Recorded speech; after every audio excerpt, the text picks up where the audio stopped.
ఈ వ్యవహారం మాట్లాడుకున్నాం. సరే, ఫైనల్గా అయితే ఆ టారిఫ్స్ ఇదైతే అమల్లోకి వచ్చింది. ఇవాళ ఇప్పుడు ఈ అడ్వైజర్ వైట్ హౌస్ ఆయన చెప్పిన దానికి తర్వాత ఈ ఇంకొక ఆర్థిక మంత్రి ఆయన చేసిన కామెంట్స్కి పొంతం లేదు. ఆయన ఏమంటారు, కేవలం అడ్వైజర్ ఏమో ఇది trade between Russia and India, oil trade అంటారు. ఈయనేమో అసలు అది ఒకటే కాదు, వాళ్ళిద్దరి మధ్య సంబంధాలు ఉన్నాయి, మంచి ఉన్నత స్థాయి సంబంధాలు ఉన్నాయి, ఇది కేవలం రష్యా చమురుకు సంబంధించింది కాదు అని. మరి ఇది దేనికి సంబంధించింది, ఎందుకని భారత్ మీద ఈ రకమైన ప్రవర్తన? ఈవేళ అతి ప్రసిద్ధమైన news paper, American paper New York times ఏమని రాసిందంటే, అసలు చూస్తూ ఉంటే అసలు యుక్రెయిన్ యుద్ధానికి భారత్ అమెరికా మధ్య జరిగేది ఏం సంబంధం లేదు. యుక్రెయిన్ యుద్ధం అని వంకేదో పెట్టాడు. భారతదేశం మీద కోపం ఎప్పటి నుంచి వచ్చిందంటే, ఆయన ఏదో పాకిస్తాన్తో శాంతి తీసుకొచ్చాను, అక్కడి నుంచి వచ్చిన కూడా అంతా పర్సనల్ పాలిటిక్స్ ట్రంప్ ఒకటి. రెండవది ఏంటంటే, నేను బుల్లీ చేయగలను, అన్ని దేశాలు లొంగిపోతున్నారు ఎక్సెప్ట్ చైనా, మిగతా అన్నీ లొంగిపోయారు, భారతదేశం కూడా లొంగిపోతుంది, వాళ్ళు పోతారు లేకపోతే. అది ఆయన స్ట్రాటజీ ఏంటంటే అన్ప్రెడిక్టబిలిటీ, ఏం చేస్తాడో ఎవరికి తెలియదు, అది ఆయన మెయిన్ పాయింట్. కానీ భారతదేశానికి చాలా అనుభవం ఉన్నది దీంతో, ఈ 80 సంవత్సరాలే కాదు ఎర్లియర్ కూడా అనుభవం ఉన్నది. ఇలాంటి నాయకులు ఎదిరించాం, కలిసాం, అంతా బాగానే ఉన్నది. సో ఆయన కూడా అది ఎక్స్పెక్ట్ చేయలేదు, భారతదేశం ఇలా మొండిగా ఉంటుంది, మొండిగా ఉండదు, తప్పదు, ఆయన ఎక్స్పెక్ట్ చేయలేదు. ఇది పాత సివిలైజేషన్, నిన్నటి నుంచి మీరు వినే మాట, పాత జాతి, పాత సంస్కృతి, ఇలాంటి దేశాలు చైనా, భారతదేశం వేరే తత్వాలు ఉంటాయని ఆయనకు తెలియదు. వెలిగి తెలుసుకుంటాడు. ముఖ్యంగా ఏంటంటే అది ఒక లెక్క. రెండో లెక్క, యునైటెడ్ అరబ్ ఎమిరేట్స్ యుఏఏతో మనకు మంచి సంబంధం ఉన్నది. వాళ్ళకి అమెరికా మధ్యన 10% సుంకాలు, 10%. చాలామంది అంటున్నారు అక్కడి నుంచి ట్రాన్స్షిప్ అవుతాయి, ఈ సరుకులు ఏమి ఇక్కడ గోడౌన్లో చెడిపోవు, ఒక 2 నెలలు 3 నెలలు చాలా వరకు ఎత్తేస్తారు, ఎక్కడైతే టారిఫ్స్ తక్కువ ఉంటాయో అక్కడ పంపిస్తారు, ఆ అడ్రస్ల మీద వెళ్ళిపోతాయి కొంతవరకు. రెండోది ఏంటంటే, మనకి ఇప్పుడు ప్రాఫిట్ మార్జిన్ 20% ఉన్నదనుకోండి, 10% ఉన్నదనుకోండి రొయ్యల మీద ఎక్స్పోర్ట్, అది తగ్గిస్తారు ఎక్స్పోర్టర్స్ మార్కెట్ పోకుండా. సో షాక్ అనేది వచ్చినా ఫస్ట్లో అంత షాక్ ఉండదు, తట్టుకుంటారు.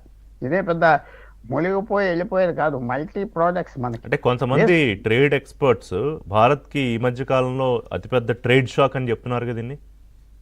అది మామూలే, ఇది అన్నిట్లకంటే నా మంత్రం భారతదేశానికి ఏంటంటే, చమురు ధరలు తగ్గిపోయి ఉన్నాయి కదా మెయిన్ థింగ్. అది మనకి రష్యా వల్ల ఉన్న ఇంటర్నేషనల్ మార్కెటింగ్, ఈ షాక్స్ అన్నీ మనం అబ్జార్బ్ చేయగలం. అదే $150 బ్యారెల్ 2014లో ఉంటే ఇప్పుడు దెబ్బతినేద్దాం. మన మెయిన్ సరుకు కొనేది భారతదేశం నడిచేది చమురు ఇతర దేశాల నుంచి, అది తక్కువ ధరలు ఉన్నాయి కాబట్టి కొన్ని అప్సెట్స్ అవుతాయి, తట్టుకోవచ్చు.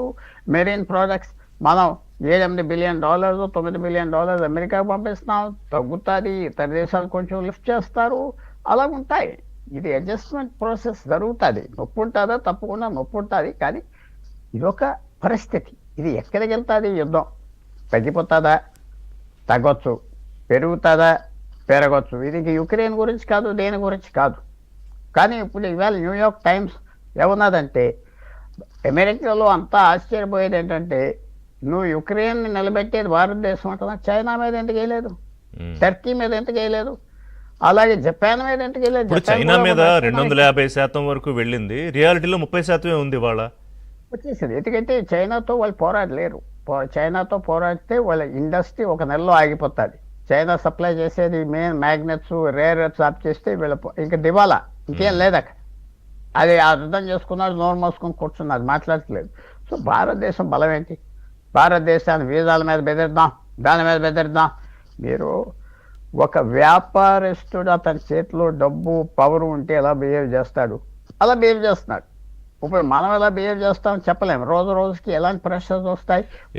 ఇప్పుడు జర్మన్ పత్రిక ఒక కథనం వచ్చింది కదా పుల్లారావు గారు, 4 సార్లు ప్రయత్నం చేశారట ట్రంప్, కానీ మోదీ రెస్పాండ్ అవ్వలేదు. అది ఈవేళ ట్రంప్ కమెంట్ చేశాడు. అతను కూడా చేసేనా లేదా నాకే తెలుసు, వాళ్ళకి తెలుసు, ఏదో అన్నారు, చేస్తుంటాడు. ట్రంప్ ఏంటంటే చేస్తుంటాడు, ఫోన్ కాల్ కావాలి నన్ను అన్నాడు, మోడీ ఫోన్ చేస్తే అన్నీ ఆఫ్ చేస్తానన్నాడు. మోడీ ఫోన్ చేస్తే జపనీస్ ప్రధానమంత్రి చేశాడు, కొరియన్ ప్రధానమంత్రి చేశాడు, బ్రిటిష్ ప్రధానమంత్రి చేశాడు అని చెప్పుకోవటానికి. ఓకే. సో అవన్నీ జరగవు కదా, కష్టం అతనికి. ఇక్కడ మెదిమెదిగా భారతదేశంలో ఉన్న ప్రాబ్లమ్స్ అర్థం చేసుకుంటాడు.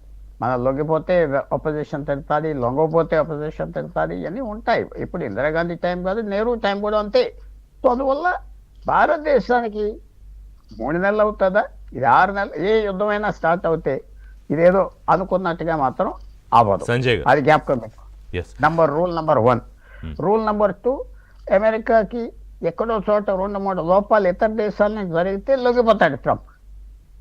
ఇప్పుడు మనం చూడబోయేది ఏంటంటే, చైనా ఒక పక్కన మనతో స్నేహం ఉంటుంది,